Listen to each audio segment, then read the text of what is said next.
The clock on my computer screen glowed 11:47 p.m. when Alexander Grayson's voice cut through the silence of the empty floor. "Miss Miller, I need the Volkov contracts revised before morning." My fingers ached from 8 hours of typing. The muscles in my lower back had long since progressed from discomfort to a dull, persistent throb that radiated down to my ankles. Outside the floor-to-ceiling windows of Grayson Industries' executive floor, snow fell in thick, relentless sheets, transforming Manhattan into a blur of white and shadow. It was Christmas Eve. I'd watched the last of the staff leave 3 hours ago, their cheerful Merry Christmas echoing down the marble hallways as they rushed toward families, parties, warmth. I'd smiled and waved, my fingers already reaching for the next file Alexander had marked urgent, trying not to think about the studio apartment waiting for me. Empty. Cold. Just me and the Chinese takeout menu I kept pinned to my fridge. "Of course, Mr. Grayson," I said, my voice steady despite the exhaustion weighing on every syllable. 22 months as Alexander Grayson's personal secretary had taught me many things. The most important, never show weakness, never complain, never give him a reason to notice that underneath the efficient exterior, I was just a 22-year-old girl who sometimes cried in the bathroom and ate lunch alone at her desk. I pulled up the contracts, my eyes burning as I scanned the dense legal language. Alexander didn't celebrate Christmas. Didn't celebrate anything, really. Thanksgiving had passed with him in the office until midnight. New Year's would be the same. To him, holidays were inconveniences, disruptions to the steady rhythm of business and power that defined his existence. The scent of his cologne drifted from his office, something expensive with notes of cedar and smoke. I'd learned to recognize it, the way it announced his presence before he spoke. Learned to brace myself for the impact of his attention, brief and burning as a match strike. Through his open door, I could see him at his desk, jacket discarded, shirt sleeves rolled to reveal forearms corded with muscle. His dark hair, usually perfectly styled, had been pushed back by impatient fingers throughout the day, giving him a disheveled look that made him seem almost human. Almost. Alexander Grayson was 34, though sometimes his eyes looked centuries old. Founder and CEO of Grayson Industries, his legitimate empire included real estate, shipping, and technology investments worth billions. But I wasn't naive. I'd worked for him long enough to recognize the meetings that didn't appear on any calendar, the phone calls taken in Italian with the door firmly closed, the men who visited wearing expensive suits that couldn't quite hide the violence in their eyes. My boss was a mob boss, and I was complicit in whatever darkness he orchestrated, filing his papers and scheduling his meetings and pretending I didn't understand what "handle the situation" really meant. The contract swam before my eyes. I blinked hard, forcing focus. Section 3. 7 needed revision. The delivery terms were too vague, leaving room for interpretation that could cost millions, or lives. With Alexander, it was sometimes hard to tell which he valued more. "Miss Miller." His voice again, closer now. I looked up to find him standing at my desk, those storm gray eyes studying me with an intensity that made my breath catch. "You look exhausted." "I'm fine, Mr. Grayson." The lie came easily. I'd been telling it for months. His jaw tightened, a muscle jumping beneath the dark stubble that shadowed his face. He never shaved on long work days, and something about that imperfection made him more dangerous, more real. "When did you last eat?" I tried to remember. Breakfast had been coffee. Lunch had been more coffee. "I'm not hungry." Liar. But there was no heat in the word, just a flat statement of fact. He moved to the window, hands shoved in his pockets, shoulders tight with tension he never fully released. "You should have left hours ago. It's Christmas Eve. You're still here. I don't have anywhere else to be." The admission was quiet, almost lost beneath the howl of wind against glass. But you must. Family waiting? Friends? My throat tightened. No, sir. No one waiting. He turned then, studying me with those eyes that saw too much. No one? My parents died when I was 19. Car accident. I don't know why I told him. In nearly 2 years, we'd barely exchanged words that weren't about work. But something about the late hour, the empty building, the snow falling like the world was being erased, made honesty easier than pretense. I don't really have anyone. Something shifted in his expression, too quick to identify. I see. We stood in silence, the only sound the soft hum of computers and the storm outside. Finally, he exhaled sharply. Finish the contracts, then go home. That's an order. Yes, sir. He returned to his office, but I felt his attention on me even through the wall, a weight I'd grown accustomed to carrying. I worked faster, fingers flying across the keyboard, making the necessary changes while my body screamed for rest. By the time I saved the final revision, it was 12:23 a.m. Christmas Day. Merry Christmas to me. I gathered my things, my movements mechanical with exhaustion. My coat was thin, bought secondhand 3 years ago when I'd first moved to New York with dreams of making it as a writer. That dream had died somewhere between unpaid internships and mounting student loans. Now I filed papers for a man who probably had people killed and told myself it was fine because the salary was good. The elevator ride down felt endless. The lobby was deserted, just the night security guard who nodded as I passed. Outside, the storm had intensified. Snow fell so thick I could barely see across the street. The cold hit me like a physical blow, stealing my breath, seeping through my inadequate coat to the bones beneath. I pulled out my phone, fingers already numb. No Ubers available, no taxis.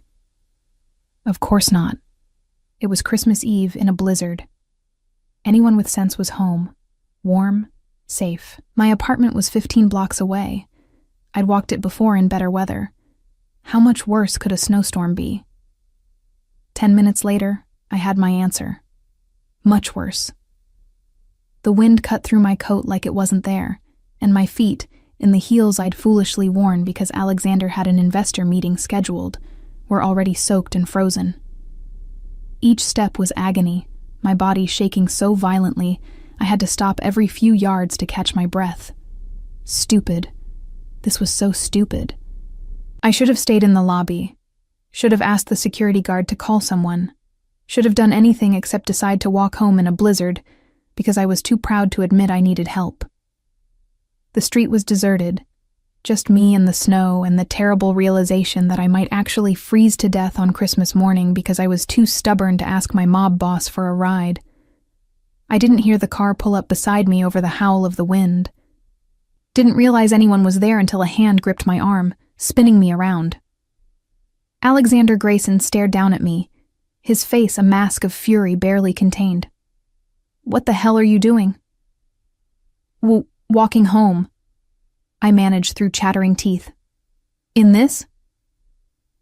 He gestured at the storm with his free hand, the other still gripping my arm like he thought I might blow away if he let go. Are you insane? He couldn't get a R ride.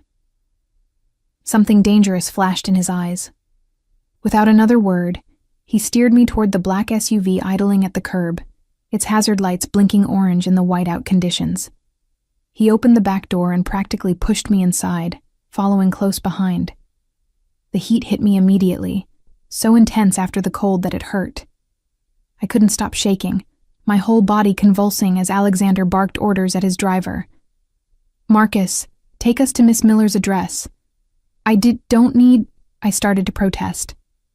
That wasn't a request. His voice was cold enough to match the storm outside. He shrugged out of his own coat, heavy wool and cashmere, and wrapped it around my shoulders. It smelled like him. Cedar and smoke and something uniquely Alexander. What's your address? I gave it, my voice small and defeated. The shaking wouldn't stop. If anything, it was getting worse as my body began to thaw in the car's warmth. Alexander watched me with an expression I couldn't decipher, his jaw tight, his hands clenched into fists on his thighs like he was physically restraining himself from something. Finally, he moved, pulling me against his side with one arm, the gesture stiff and awkward, like he'd forgotten how to offer comfort. "Relax," he said gruffly. "You're going into shock.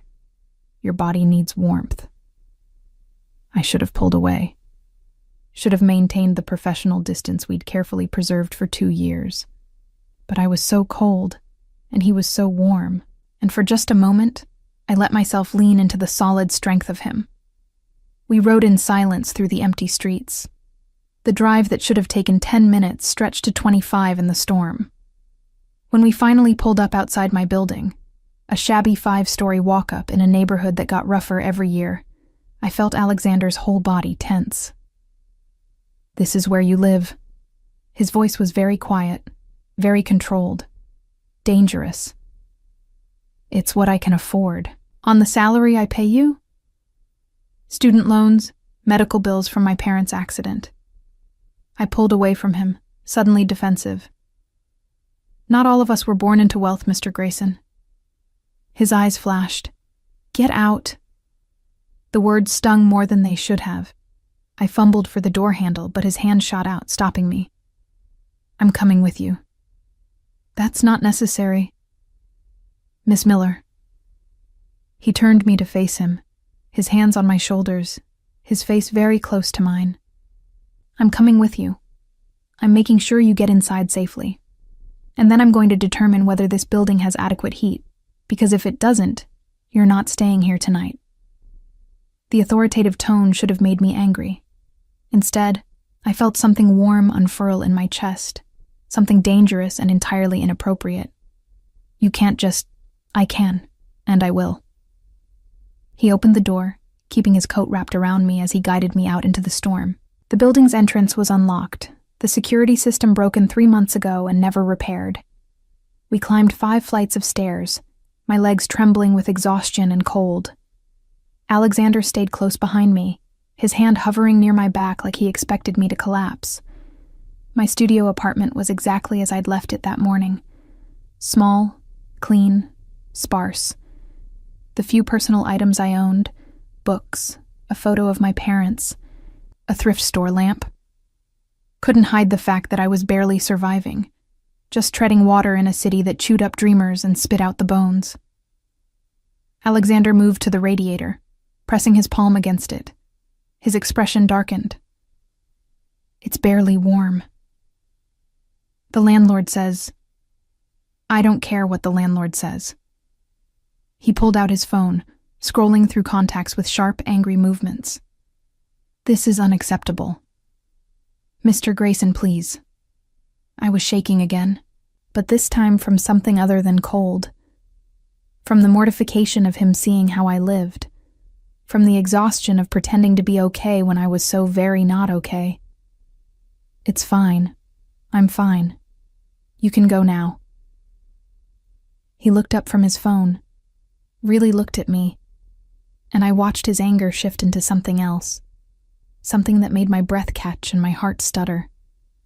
"You're not fine," he said quietly, crossing to me in 3 long strides.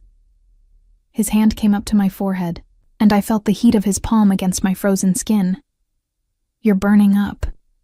I blinked, suddenly aware of the fever I'd been ignoring for days, the ache in my bones that wasn't just from exhaustion, the way my thoughts felt fuzzy and distant. "I just need sleep."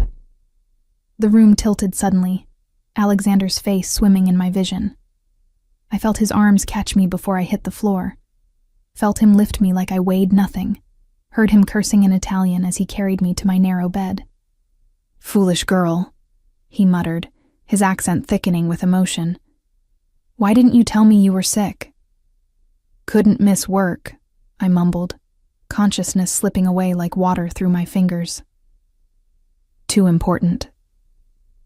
The last thing I heard before darkness claimed me was Alexander's voice, soft and terrible with something that might have been fear.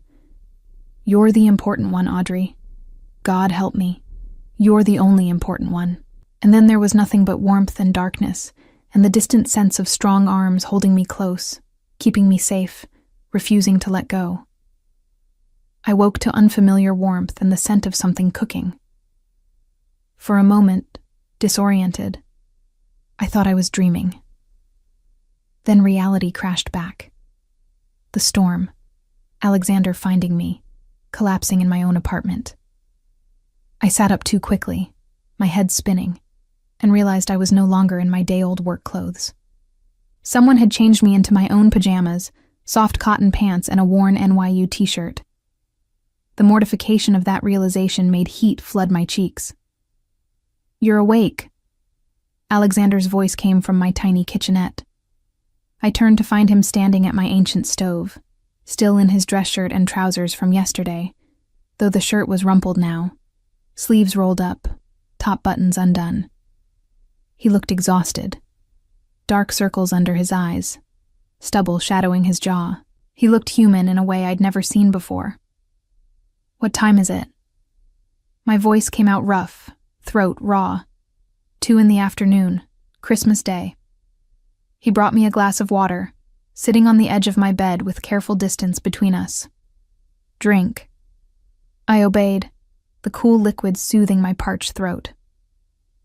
"You stayed?" "Your fever spiked to 103 around 3 this morning. I wasn't leaving you alone." He said it matter-of-factly, like spending Christmas Eve caring for his sick secretary was perfectly normal behavior. "I called a doctor I trust. He came, examined you, left antibiotics and fever reducers.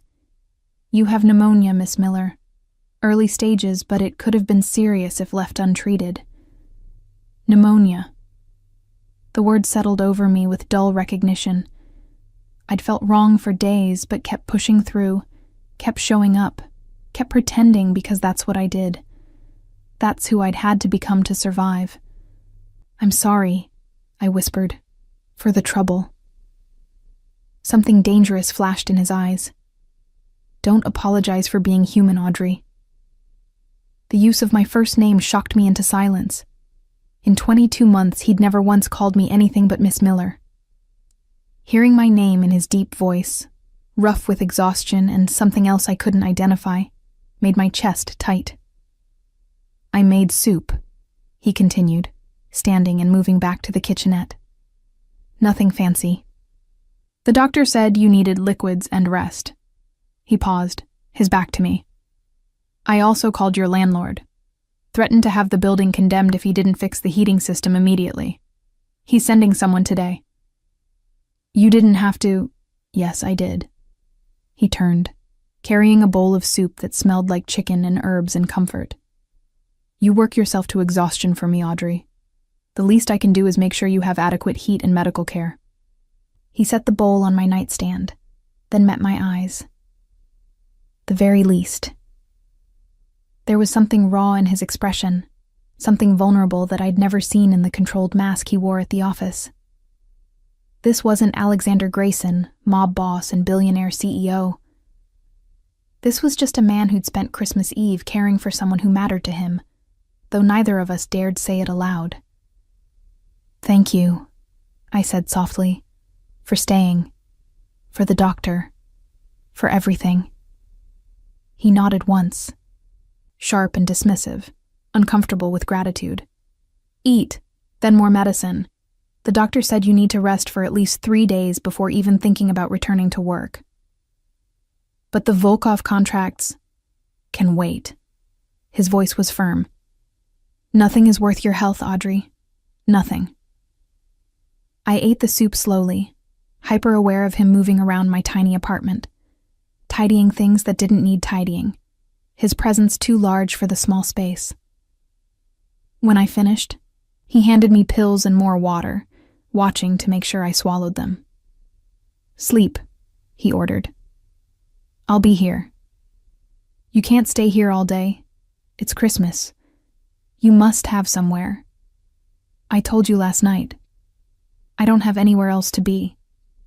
The admission was quiet, almost lost beneath the sound of my ancient radiator clanking to life, The landlord had actually sent someone. My family is gone. My father died 5 years ago. My mother the year before that. I have business associates, not friends.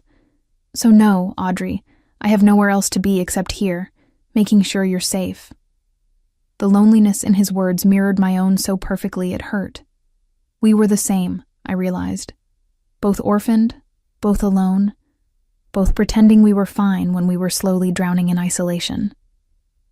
Then stay, I heard myself say. Please. Something shifted in his expression, softening the hard edges. Sleep, Angel. I'll be right here. I drifted off to the sound of him settling into my one chair, to the knowledge that for the first time in 3 years, I wasn't spending Christmas alone. And neither was he. When I woke again, it was dark outside, the apartment lit only by my small lamp. Alexander sat in the chair, his laptop open, working even now. But the moment I stirred, his attention shifted to me completely. How are you feeling? Better. It was true. The fever had broken, leaving me weak but clearer-headed. What are you working on? The Castellano merger. Nothing urgent. He closed the laptop. Hungry. Starving. He ordered food from somewhere expensive, the kind of place that was probably closed for Christmas but opened for Alexander Grayson's call. We ate Thai food straight from the containers, sitting on my bed because there was nowhere else. The intimacy of it strange and comfortable all at once. Why did you become my secretary? He asked suddenly, surprising me. You have a degree in literature. You wanted to be a writer. You investigated me? I should have been offended. Instead, I felt weirdly touched that he'd cared enough to look. I investigate everyone who works for me. But I'm asking you now, why give up on writing? I picked at my pad thai, the question cutting deeper than he knew. Reality. Student loans. Rent. Food. The dream of being a writer doesn't pay bills. I met his eyes. You were hiring. The salary was more than I'd ever made. I told myself it was temporary, just until I saved enough to pursue writing again. That was 22 months ago. You still write? Sometimes. Late at night when I can't sleep. Nothing good. Nothing I'd show anyone. I laughed bitterly. Turns out I'm better at filing your contracts than creating anything worthwhile. I doubt that. His voice was quiet, certain. Show me something. Anything you've written. Why? Because I want to see who you are when you're not being my perfect, efficient secretary. I want to see the real Audrey Miller. The request terrified me more than anything he could have demanded in the office. But maybe it was the fever, or the exhaustion, or the fact that he'd spent Christmas caring for me when he had no obligation to do so. Maybe it was the loneliness I saw reflected in his eyes, the recognition of a kindred spirit. Whatever the reason, I found myself reaching for my laptop, pulling up a file I'd never shown anyone. It was a short story, only 3,000 words, about a girl who fell in love with a monster and discovered he was more human than the people who'd called themselves her friends. I handed him the laptop without looking at him, my heart hammering with vulnerability. He read in silence, his expression unreadable. The minutes stretched into eternity. Finally he looked up, and I saw something in his eyes that made my breath catch. This is beautiful, Audrey. Raw and honest and beautiful. He set the laptop aside carefully.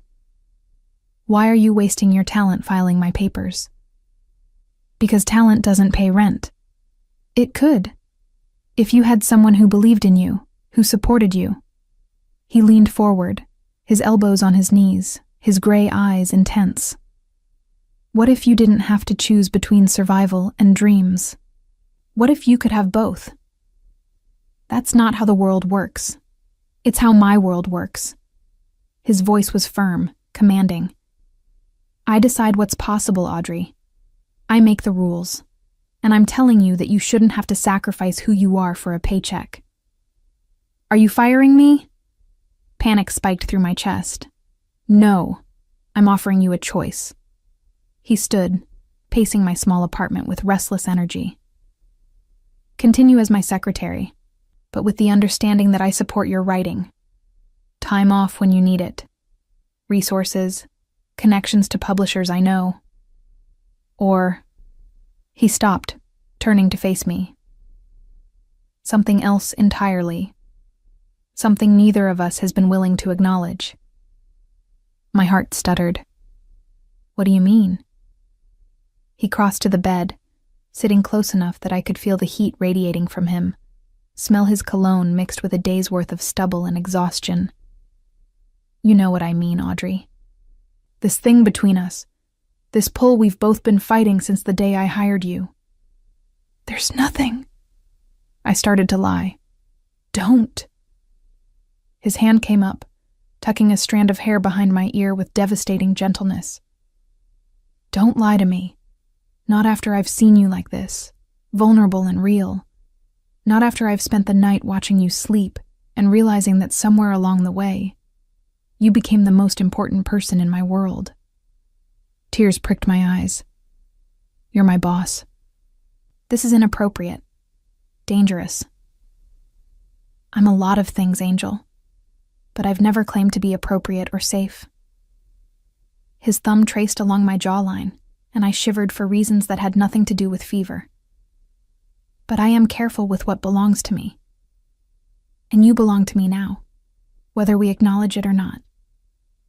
The possessiveness in his words should have frightened me.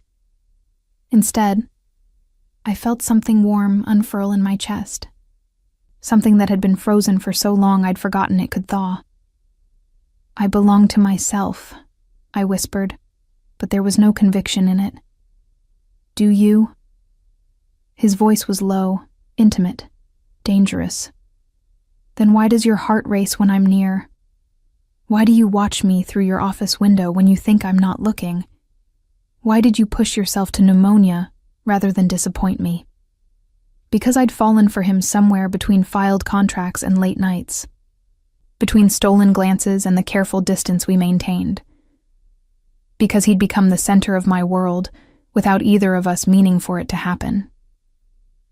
This is a bad idea, I said, even as my hand came up to rest against his chest, feeling his heartbeat strong and steady beneath my palm. The best ideas usually are. He leaned closer, his forehead resting against mine. I'm not a good man, Audrey. I've done terrible things. I'll do more terrible things. But with you, I want to be better. For you, I want to try. Alexander. His name on my lips, not Mr. Grayson, felt like crossing a line we could never uncross. Say it again. His voice was rough with something that sounded like need. Say my name. Alexander.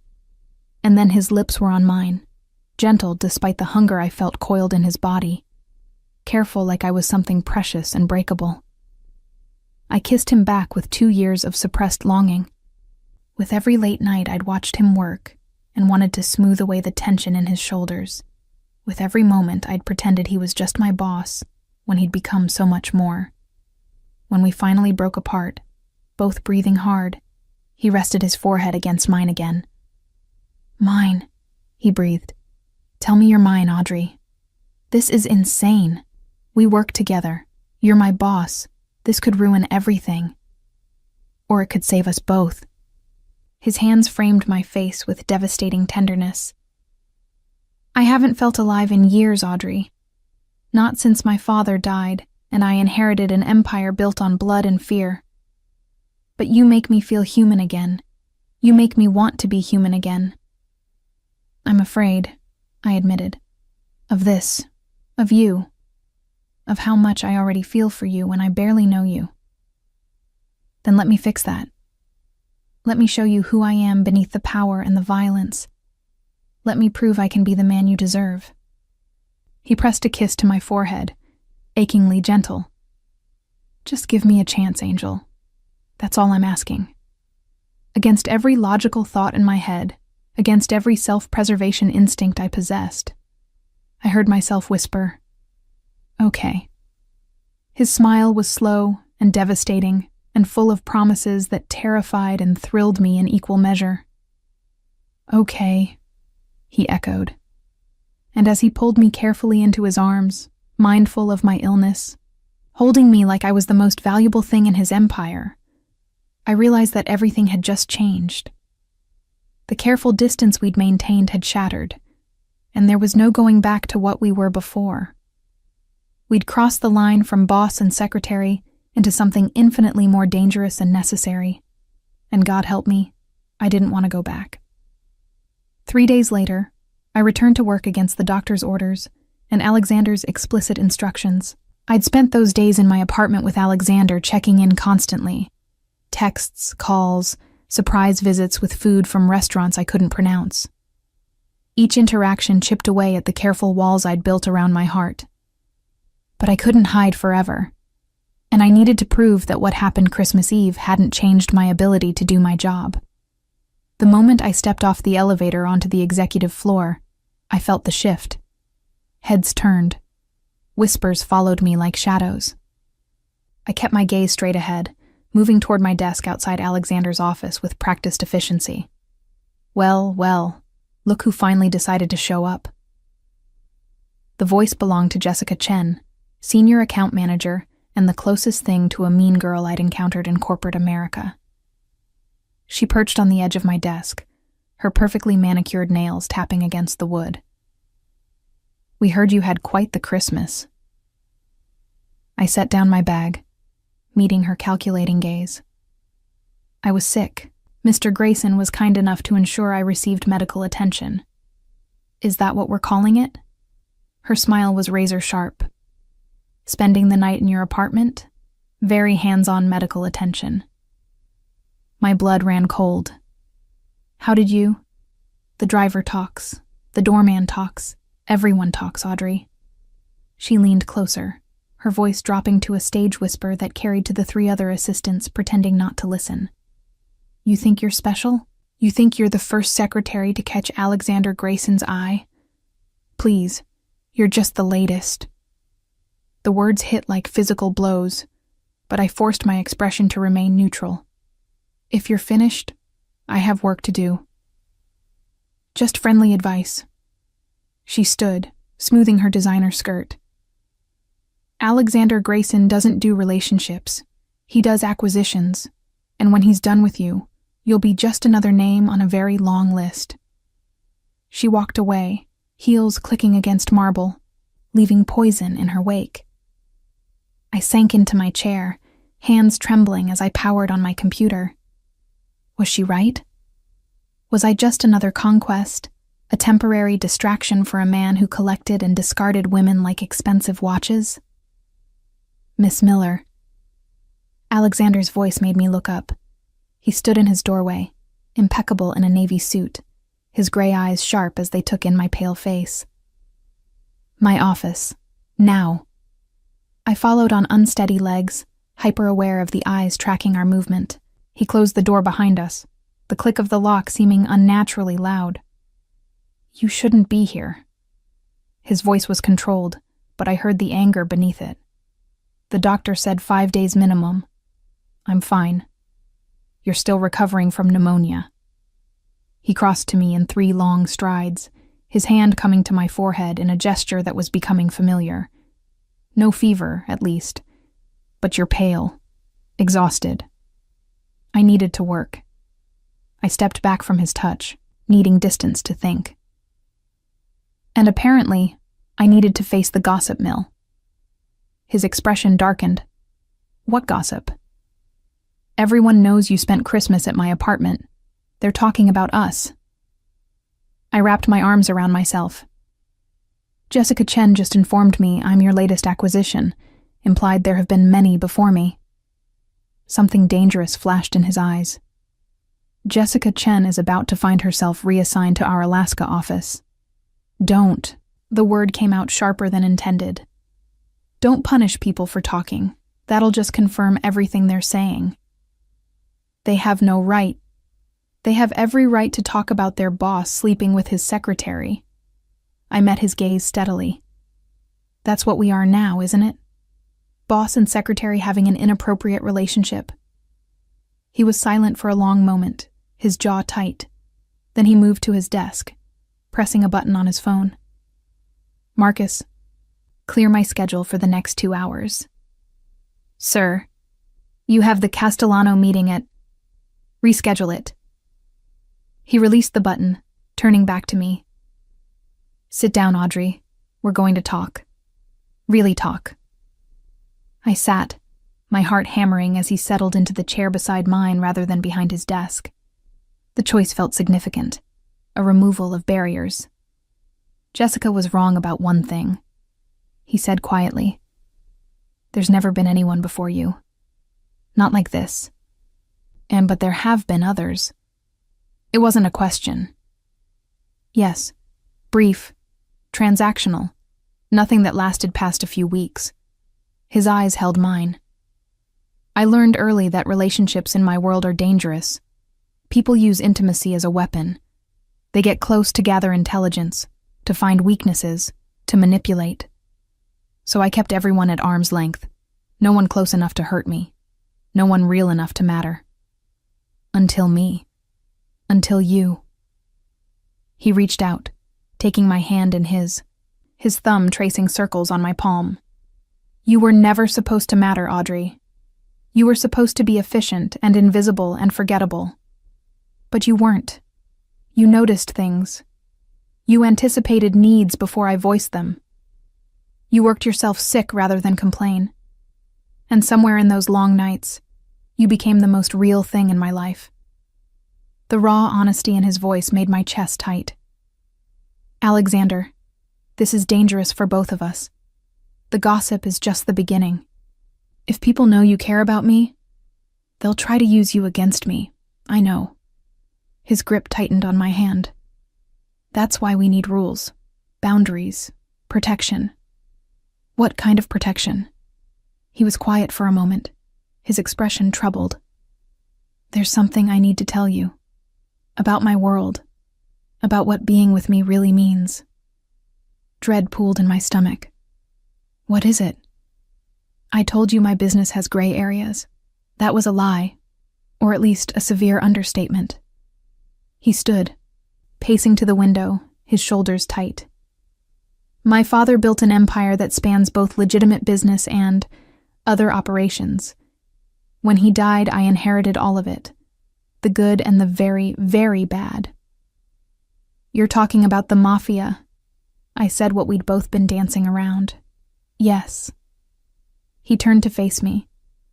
I run the Grayson family. We control shipping, protection, certain political connections. I've tried to legitimize, to move away from my father's methods. But there are obligations, alliances, enemies who would love nothing more than to see me fall. And being with you puts a target on my back. Yes. The admission was stark, honest. Anyone I care about becomes a liability, a weakness to exploit. He crossed back to me, kneeling so we were eye level. That's why if we do this, if we continue this, it has to be with full understanding of the risks, and with precautions in place. What kind of precautions? Security, a driver, someone watching your apartment, moving you somewhere safer eventually. His hands found mine again. I know it sounds controlling, but it's necessary, Audrey. I can't protect you if I don't know where you are, who you're with, what threats might be emerging. It should have terrified me. Instead, I felt something else. The same thing I'd felt Christmas Eve when he'd stayed to care for me, when he'd threatened my landlord, when he'd called me angel like it was a prayer.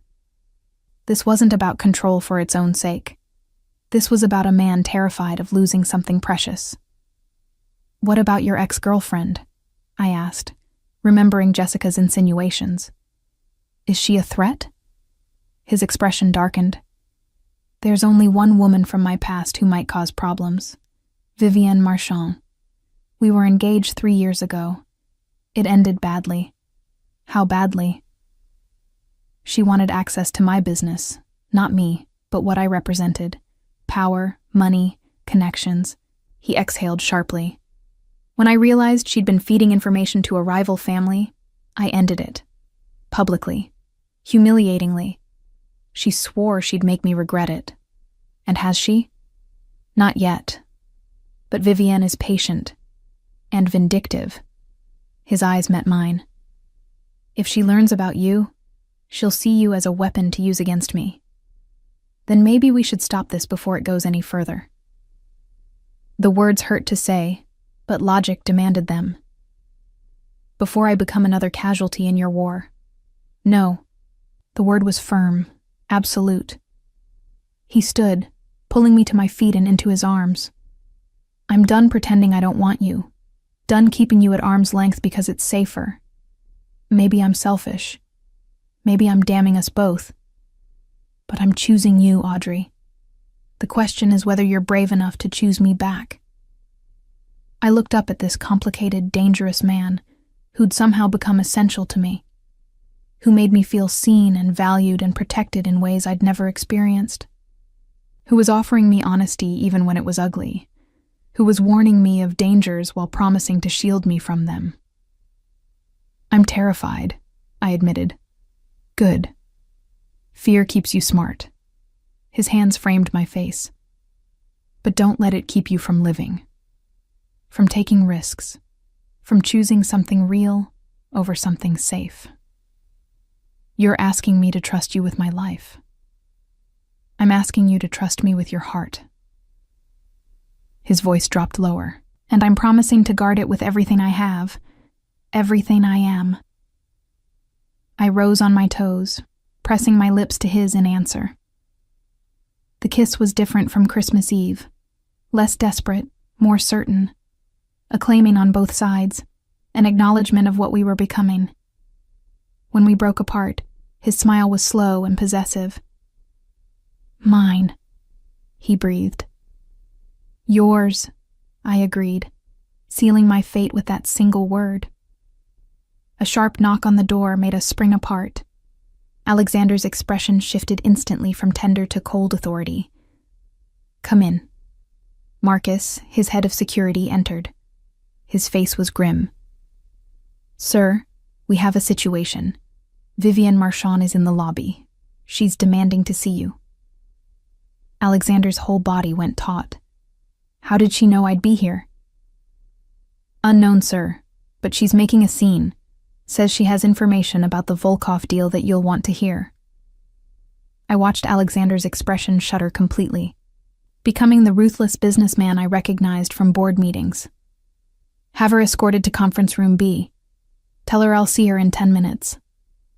He waited until Marcus left before turning to me. Stay here. Don't leave this office until I come back. Alexander, please, Audrey. His hand cupped my face one more time. Trust me to handle this, and whatever you hear, whatever anyone tells you, remember what I just said. You're mine. That's not changing. He left, and I was alone with my racing heart and the terrible certainty that this was just the beginning. The storm we'd weathered on Christmas Eve was nothing compared to what was coming, and I had no idea if we'd survive it. 20 minutes crawled by like hours. I tried to work, to focus on emails and spreadsheets, but my mind kept circling back to Alexander and Vivienne in that conference room. What was she telling him? What information did she have? And why did the thought of them alone together make my chest tight with something that felt dangerously like jealousy? When the office door finally opened, I looked up expecting Alexander. Instead, Vivienne Marchand glided in like she owned the place. She was stunning in the way only money and meticulous maintenance could achieve. Platinum blonde hair and a perfect chignon, a cream Chanel suit that probably cost more than 3 months of my salary, diamonds glittering at her throat and ears. She looked like she'd stepped from the pages of Vogue, all sharp edges and calculated perfection.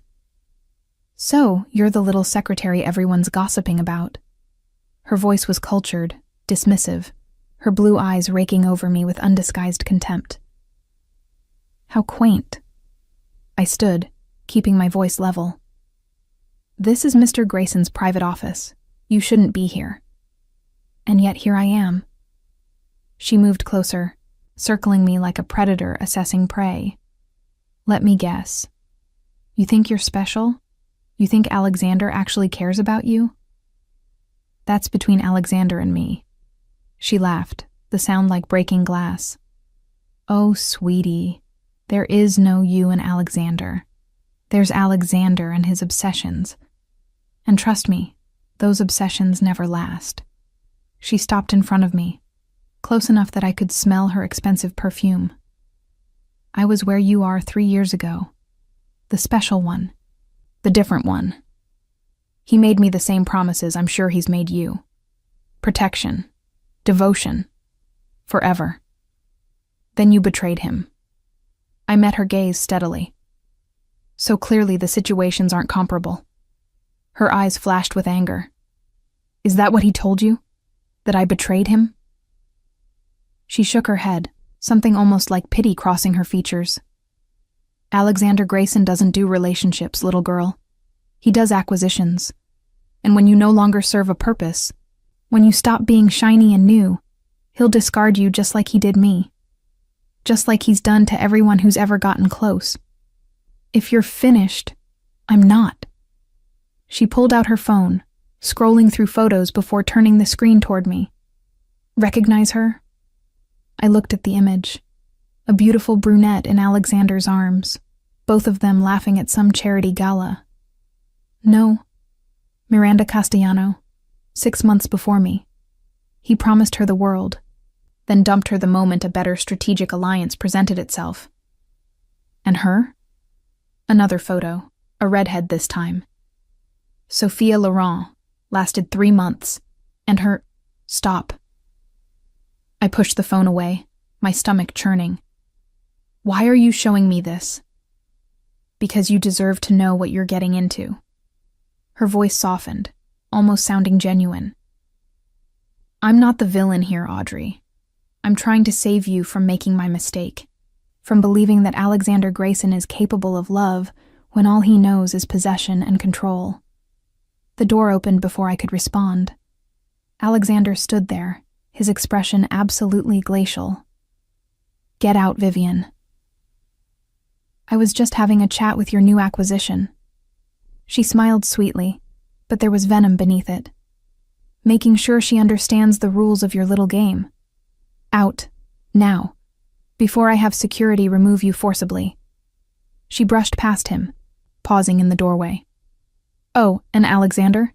That information about the Volkov deal? It was a test, to see if you'd drop everything to see me. And you did. Her smile widened.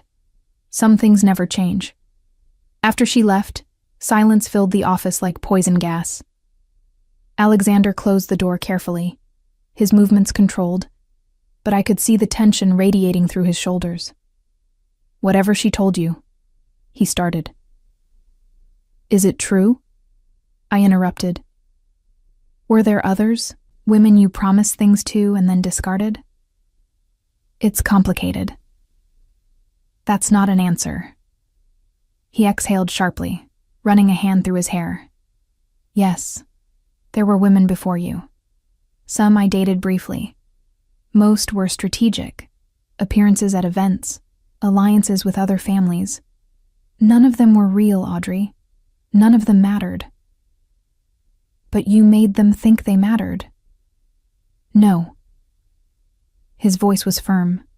I was always clear about what those relationships were. Temporary, transactional. Vivian wanted more than I could give. And when I ended things, she twisted the narrative to make herself the victim. And the others? Miranda? Sophia? His jaw tightened. You've been doing research. Or Vivian showed you her little collection of evidence. She showed me photos of you with other women, looking exactly like you look with me. He crossed to me in 2 strides, his hands gripping my shoulders. Those women were performances, public appearances to maintain alliances, to show strength, to play the game my world demands. But they never came to my home, never saw me like you've seen me, never mattered enough to keep me up at night worrying about their safety. How do I know I'm not just another performance? The question hurt to ask, but I needed the answer. Because I'm standing here explaining myself when I've never explained myself to anyone. His voice roughened. Because I spent Christmas Eve caring for you instead of closing a billion-dollar deal. Because the thought of you hurt, scared, or in danger makes me want to burn the world down. That's not performance, Audrey. That's real. I wanted to believe him. God, I wanted to believe him so badly it physically hurt. But Vivienne's words echoed in my mind. Obsession, acquisition, discard. I need time, I said quietly, to think, to process all of this. Pain flashed across his face before he controlled it. Of course. Take the rest of the day. I'll have Marcus drive you home. I can take the subway. No. The word was absolute. If you won't accept that you're mine, at least accept that you're in danger. Vivienne knows about you now. That makes you a target. So you'll take Marcus, and you'll let him ensure you get home safely, and you'll think about everything you need to think about. But you'll be safe while you do it. The command should have made me angry. Instead, I felt cared for, protected. Even as my mind spun with doubts, my heart recognized the truth in his actions. Okay, I agreed. He walked me to the elevator, his hand at the small of my back, a gesture of possession that half the office probably saw. I didn't care anymore. Let them talk. I had bigger concerns than gossip. Marcus was waiting in the lobby, professional and imposing in his dark suit. The drive to my apartment was silent, but I felt his eyes checking the mirrors constantly, assessing threats I couldn't see. When we arrived, he walked me to my door. Miss Miller, Mr. Grayson asked me to give you this. He handed me a small gift box. And to tell you that whatever you decide, your safety is his priority. After he left, I opened the box with trembling fingers. Inside was a phone. New, expensive, already programmed with Alexander's number, and Marcus's. And a note in Alexander's bold handwriting. This phone is secure, untraceable. If you're ever in danger, use it. Day or night, I'll come for you. Not because you're mine, but because I'm yours. I sank onto my couch, the phone clutched in my hand, and let the tears finally fall. This was impossible, dangerous. Everything rational told me to run, to quit my job, to disappear before I got in too deep. But my heart, that traitorous organ, whispered something else entirely. That Alexander Grayson, with all his darkness and danger, was the first person who'd ever truly seen me. Who'd ever made me feel valuable for who I was, rather than what I could do. My regular phone buzzed with a text from an unknown number. Enjoy your little romance while it lasts. But remember what I showed you. Alexander Grayson destroys everything he touches. You'll be next. V. I stared at the message, fear and anger warring in my chest.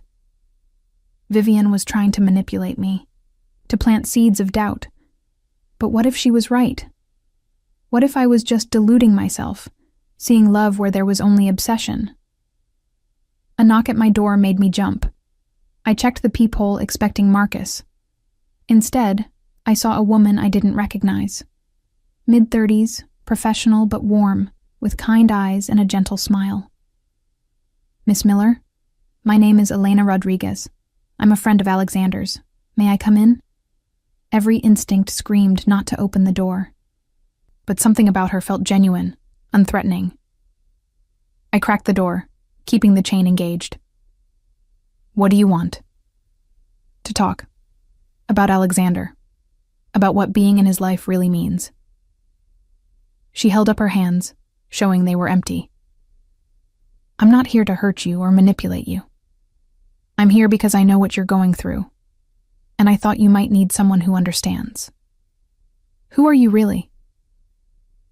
I was married to Alexander's cousin, before he was killed 3 years ago in a territory dispute. Her eyes held genuine sorrow. I know this world, Audrey. I know the danger and the cost, but I also know that Alexander Grayson is not the monster people think he is, and I thought you deserved to hear that from someone who has no agenda except honesty. Against my better judgment, I opened the door.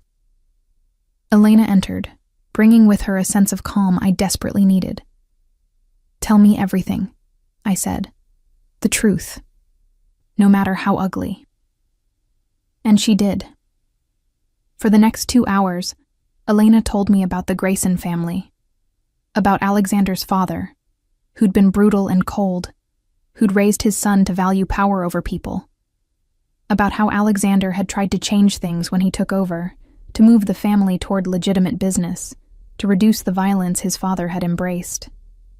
"It's not perfect," she admitted.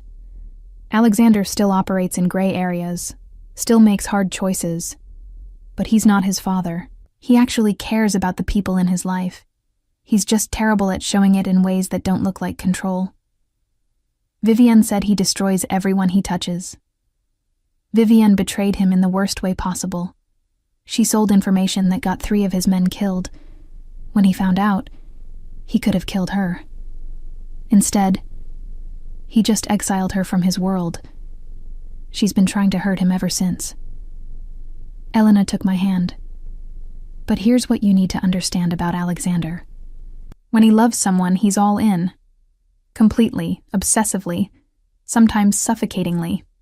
It's not healthy by normal standards. But in his world, that kind of devotion is what keeps people alive. How do I know if he really loves me or if I'm just another acquisition?" She smiled sadly. "You don't. Not for certain. But I can tell you this. I've known Alexander for 15 years. I've never seen him look at anyone the way he looked at you when he called me this afternoon. Desperate for someone to help you understand. That's not obsession, Audrey. That's love.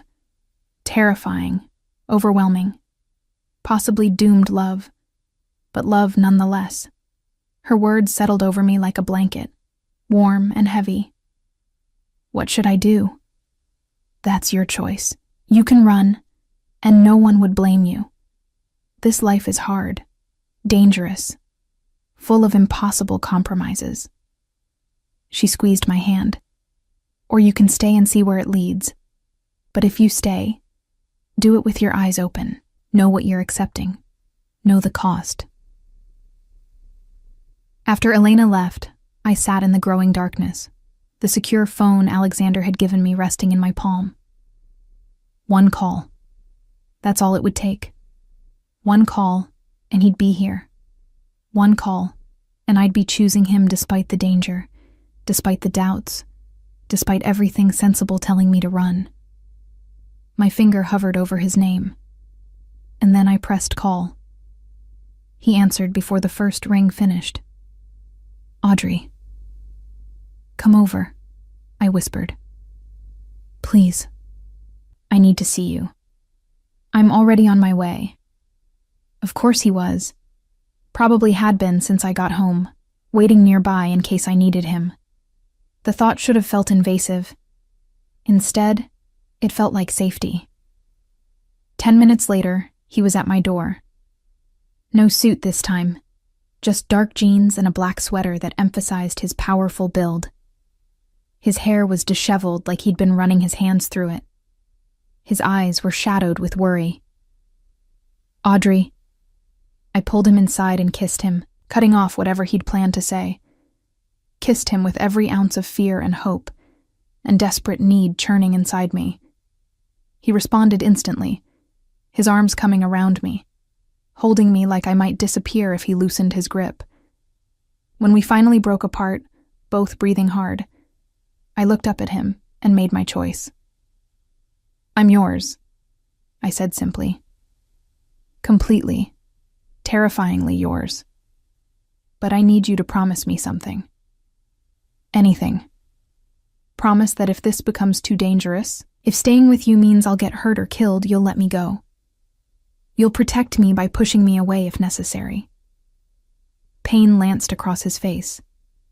Audrey, promise me, Alexander, because I can accept the danger of being with you. But I can't accept you sacrificing yourself to keep me when it would be smarter to let me go. He was silent for a long moment. Then he pulled me close, his lips against my hair. I promise that your safety will always come first, even above my need for you, even if it destroys me. It was the best I'd get, and maybe it was enough. Then show me, I whispered. Show me what being yours really means. His answer was a kiss that promised everything: protection and passion, danger and devotion, a future that was uncertain, but undeniably ours. And as he lifted me into his arms, carrying me toward my bedroom, I chose to believe in the impossible. I chose to believe in us. The next morning, I walked into the office on Alexander's arm, not following behind him like a secretary, but beside him like an equal. The statement was deliberate, unmistakable. Every head turned, every conversation stopped. Jessica Chen's expression was priceless. "Good morning, everyone," Alexander said, his voice carrying the weight of authority that made boardrooms tremble. "I have an announcement. Miss Miller will be transitioning from her role as my personal secretary to a new position as special advisor to the CEO. Her insights and intelligence have proven invaluable, and I'm formalizing that relationship." The word relationship hung in the air, weighted with double meaning. "She'll maintain an office on this floor and will be involved in all major strategic decisions going forward. I expect you to treat her with the same respect you show me." His hand tightened on my waist, a possessive gesture everyone could see. "Are we clear?" A chorus of "Yes, sir," followed, but I saw the calculation in their eyes, the reassessment. I was no longer just the secretary. I was the woman Alexander Grayson had chosen to elevate. That made me either very powerful or very dangerous to know. Probably both. My new office was next to Alexander's, separated by a connecting door he insisted remain unlocked. "So I can see you," he'd said, "so I know you're safe." The possessiveness should have bothered me. Instead, I found it oddly comforting. This was who he was, a man who protected what he valued with single-minded intensity. I was settling into the space when my new phone buzzed. "Alexander, lunch, my office, 1 hour." I smiled at the command disguised as invitation. This was our new normal. Stolen moments between meetings, touches that lasted seconds too long, the constant awareness of each other even in a room full of people. But the peace lasted exactly 4 days. I was reviewing acquisition proposals when Marcus appeared in my doorway, his expression grim. "Miss Miller, Mr. Grayson asked me to brief you on a situation." My stomach dropped. "What situation?" "Marcus Volkov. He's a rival, runs shipping operations that compete with ours. There's been tension for months, but it's escalating." He handed me a folder. "These arrived this morning." I opened it to find photos of me leaving my apartment, walking to the subway, sitting in a cafe near my building. All taken in the last week, all without my knowledge. "He's watching me." The words came out flat, emotionless, my mind struggling to process the violation. "Yes. It's a message to Mr. Grayson, an implied threat." Marcus's voice was carefully neutral. "Mr. Grayson wanted you to understand the reality of your situation. You're not just his advisor now. You're his weakness, and people like Volkov will exploit that." I stared at the photos, fear and anger warring in my chest. What does Alexander want me to do? Move. Today. There's a secure apartment in his building. Top floor, full security, completely safe. He paused. "He's asking, Miss Miller, not ordering, but he's terrified for you." The thought of leaving my independence, my own space, made me want to refuse. But the photos told a different story. I wasn't safe, and my stubborn pride wasn't worth my life. "Tell him yes," I said quietly. "I'll move today." Relief crossed Marcus's face. "I'll arrange everything." 2 hours later, I was in Alexander's office, the photos spread across his desk. He stood by the window, his back to me, every line of his body radiating barely contained rage. "I should have anticipated this," he said, his voice deadly calm. "Should have moved you somewhere secure the moment we became public. You couldn't have known. I should have known." He spun to face me, and the fury in his eyes made me step back. "This is my world, Audrey. I know how these men think, how they operate, and I let my need for you blind me to the danger I was putting you in. Alexander, Volkov is sending a message that he can reach you anytime he wants, that I can't protect you." His hands clenched into fists. "And he's right. As long as you're vulnerable, as long as there's any way to get to you, I can't keep you safe. So what do we do?" He crossed to me, his hands framing my face with devastating gentleness, despite the violence I saw simmering in his eyes. "You move into my building today. You get 24-hour security. You don't go anywhere without Marcus or one of my other men. And you let me handle Volkov." "What does handle mean?" "Nothing you need to worry about." His voice was firm. "This is my world, Angel. Let me protect you the way I know how.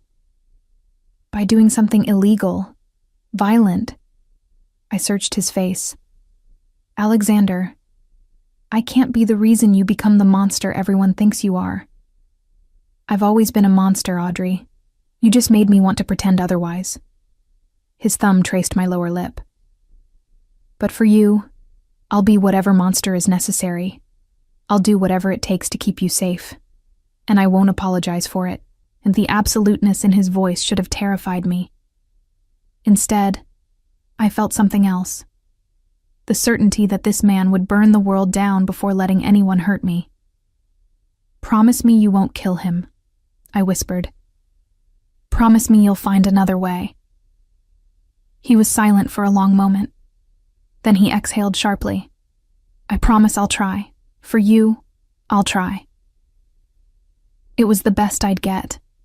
The penthouse apartment Alexander moved me into was breathtaking.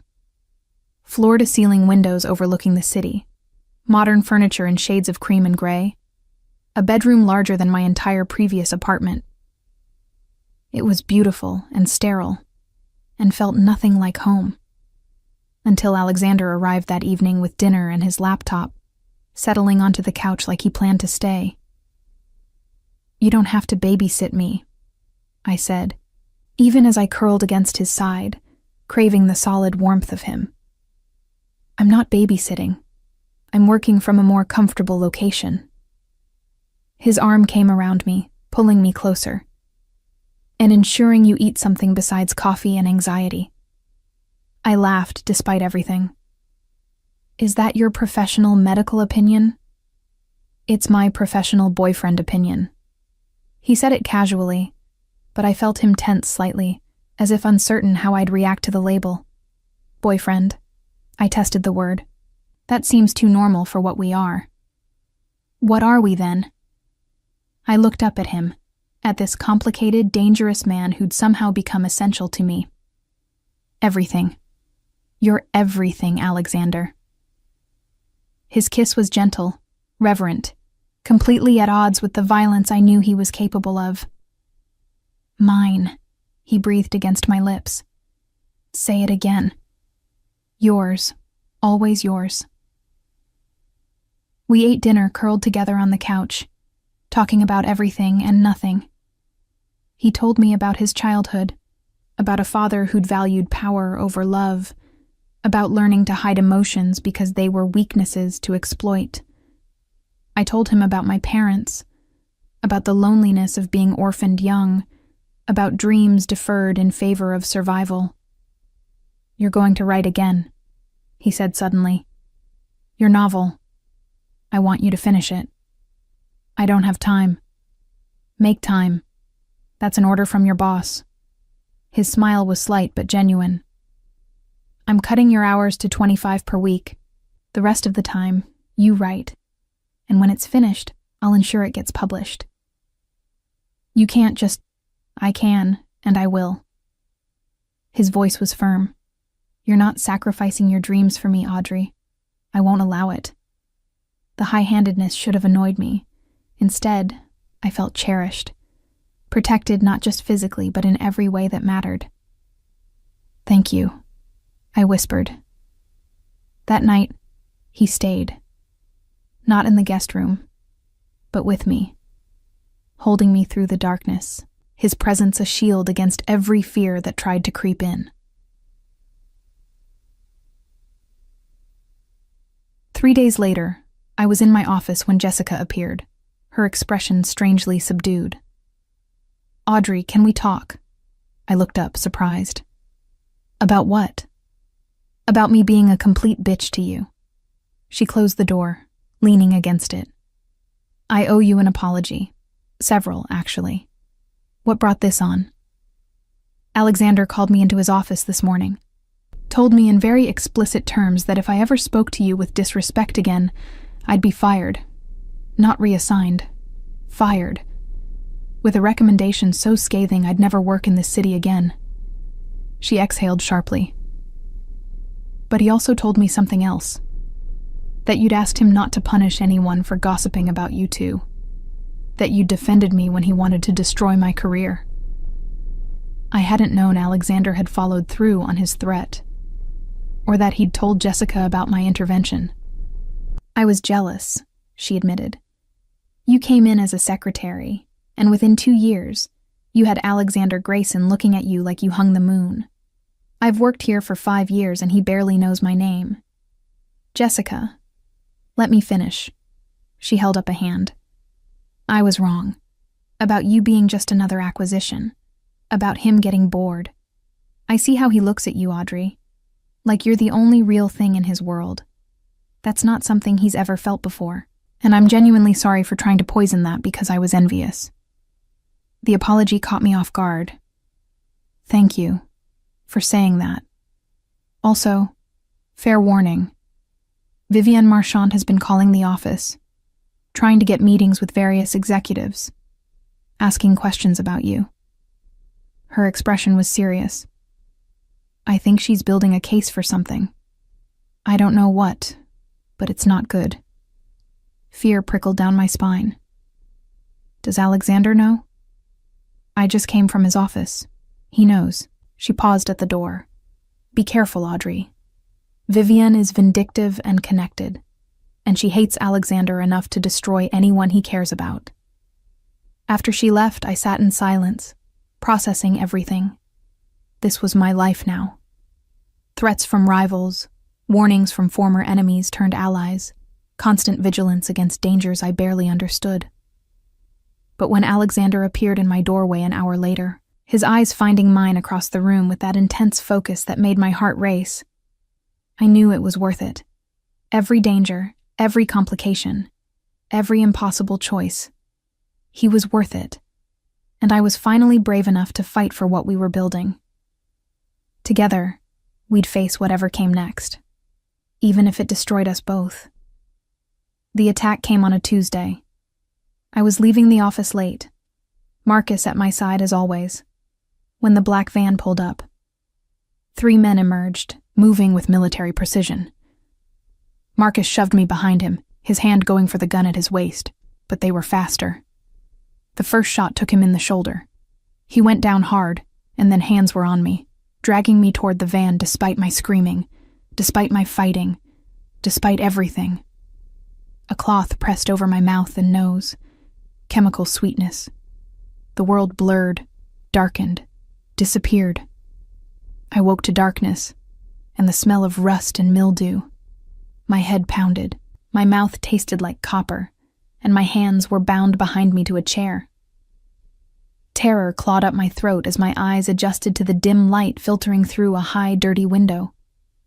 I was in some kind of warehouse, empty, isolated, The kind of place where screams wouldn't carry. She's awake. A man's voice, accented. Russian. Footsteps echoed across concrete. Marcus Volkov emerged from the shadows, followed by two others. He was mid-50s, silver-haired, with cold eyes that assessed me like merchandise. Miss Miller. Finally, we meet. His smile was reptilian. I apologize for the dramatic introduction, but your boyfriend doesn't respond well to polite requests. What do you want? My voice came out steadier than I felt. The same thing everyone wants from Alexander Grayson. Compliance, cooperation. He circled me slowly. You see, your boyfriend has been interfering with my operations, stealing contracts, undercutting prices, making my life very difficult. I've tried reasoning with him, but Alexander is stubborn. So you kidnapped me. I borrowed you. He stopped in front of me. Temporarily. Just long enough to convince Alexander that continued interference will have consequences. Personal consequences. He'll kill you for this. Volkov laughed. Perhaps. But first he'll give me what I want. The shipping contracts in question. Control of the port operations. Several other concessions. He pulled out his phone. And to ensure his cooperation, I'm going to send him proof that I have you, that I can do whatever I want to you unless he complies. Fear turned to ice in my veins. Don't. His hand shot out, gripping my face hard enough to bruise. You don't give orders here, little girl. You're nothing but a bargaining chip. A weakness in Alexander Grayson's armor that I'm going to exploit until he breaks. He positioned his phone, taking photos of me bound and terrified. Each click felt like a violation, a weapon being forged to hurt Alexander. Perfect. He'll hate seeing you like this, helpless, afraid. Volkov's smile widened. And if he doesn't give me what I want within 6 hours, I'll send him pictures of what happens to pretty girls who fall for dangerous men. He left me alone in the dark, bound and shaking, my mind racing through possibilities. Alexander would come. I knew that with absolute certainty. But would he come in time? And what would he do when he found me? What monster would I unleash by being his weakness? I lost track of time in the darkness. Could have been hours or minutes, my fear distorting perception. Then I heard it. Gunfire. Distant at first, then closer. Shouts, more shots. The sounds of violence I'd been sheltered from suddenly erupting around me.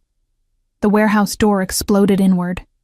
Alexander stood silhouetted in the opening, flanked by Marcus, alive despite being shot, and a dozen other men.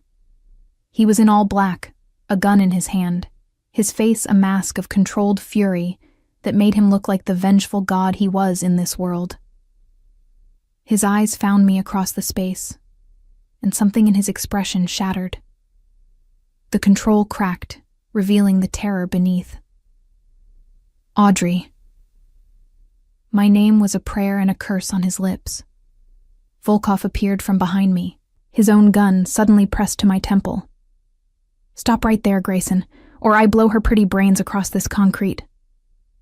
Alexander froze. Every man with him froze. The air itself seemed to freeze, charged with potential violence. Let her go, Marcus. Alexander's voice was deadly calm. This is between you and me. She's innocent.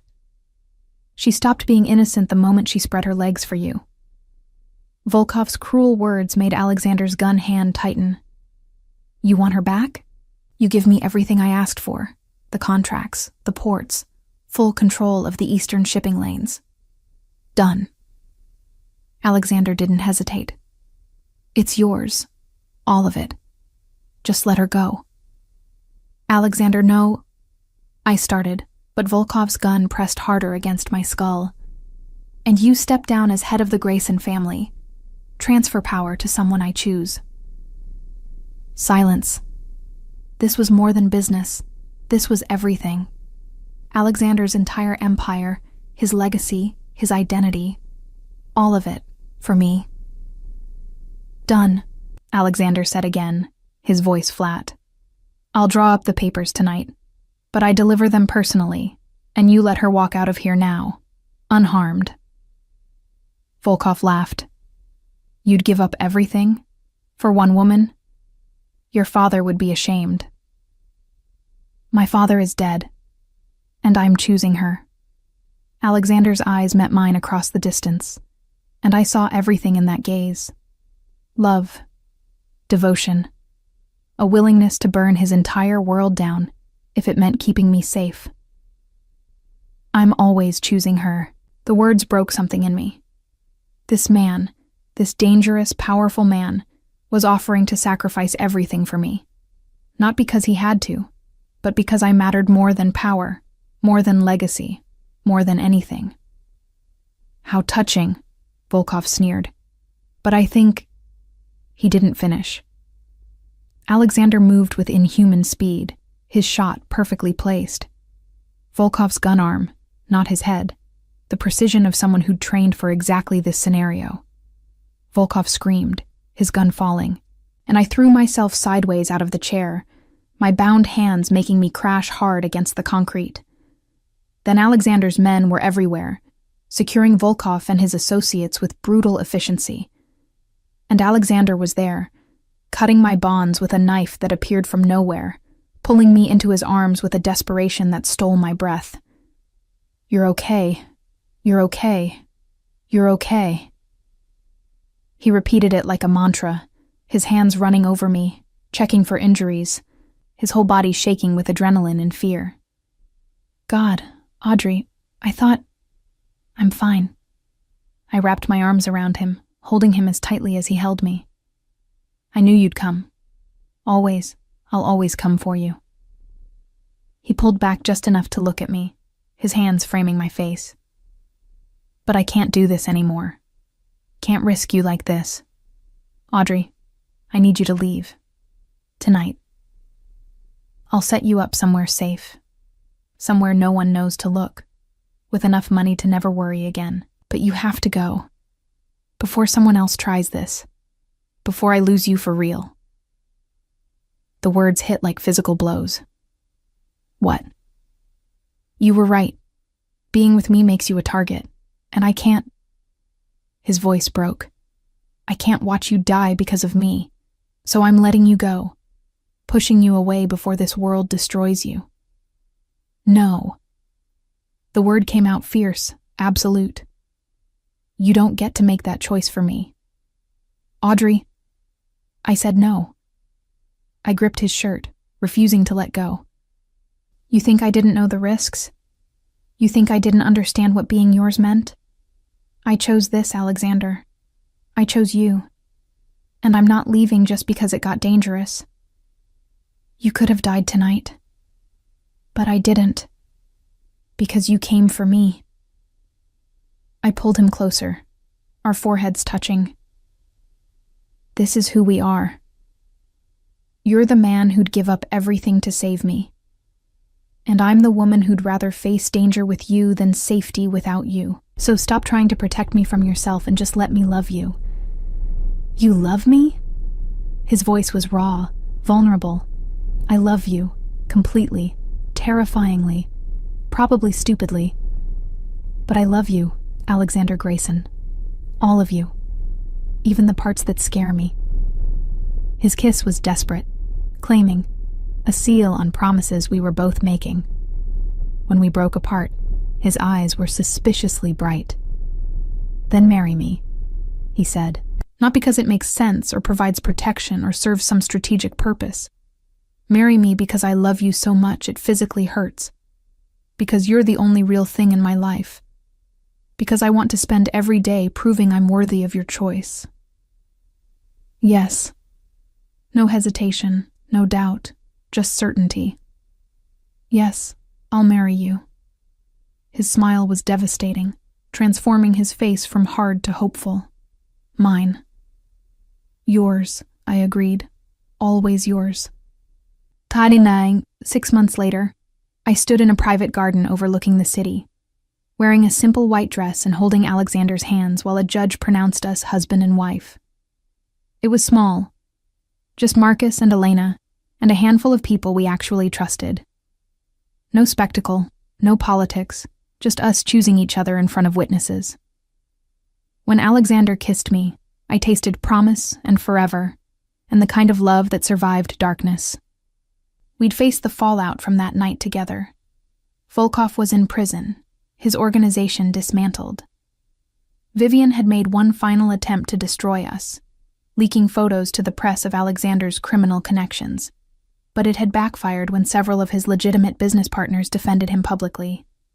The office gossip had died down once everyone realized we weren't going anywhere. Jessica had become an unexpected ally, running interference when needed. And I'd finished my novel. It was publishing next month, under my own name, the dedication simply reading, "For Alexander, who taught me that love and danger aren't opposites, but often the same thing." "What are you thinking about, Mrs. Grayson?"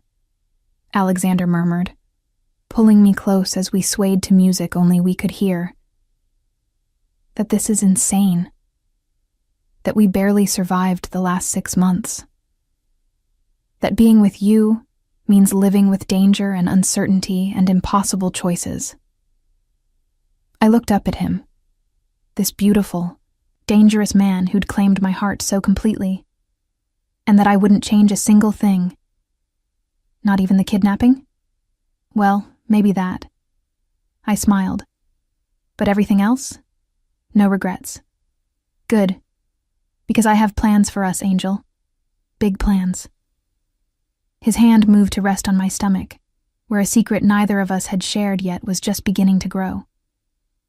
Plans that involve a nursery, and a house outside the city with actual security, and a future where our children grow up knowing they're loved fiercely, even if their father is complicated. Tears pricked my eyes. "You know, I know everything about you, remember?" His smile was tender. "How long have you known?" 2 weeks. I was waiting for the right time to tell you. And this wasn't the right time? He gestured at our wedding. "This is perfect." I kissed him softly. "Everything about this is perfect." That night, in the penthouse we now shared, Alexander made love to me with a reverence that spoke of promises and futures and the kind of devotion that would weather any storm. "I love you," he whispered against my skin. "You and our child, my family, my everything." "I love you too," I breathed. "My monster, my protector, my home." And as we lay tangled together in the darkness, I thought about the girl who'd walked into a snowstorm 6 months ago, who'd been found shivering and sick by a man who'd claimed her as his own. That girl had been surviving. But this woman, this wife, this mother-to-be, this author, this partner to a powerful, dangerous, devoted man, was living. And that made every danger, every fear, every impossible choice worth it. Because love wasn't safe. Love wasn't simple. But with Alexander Grayson, love was real. And real was all I'd ever wanted.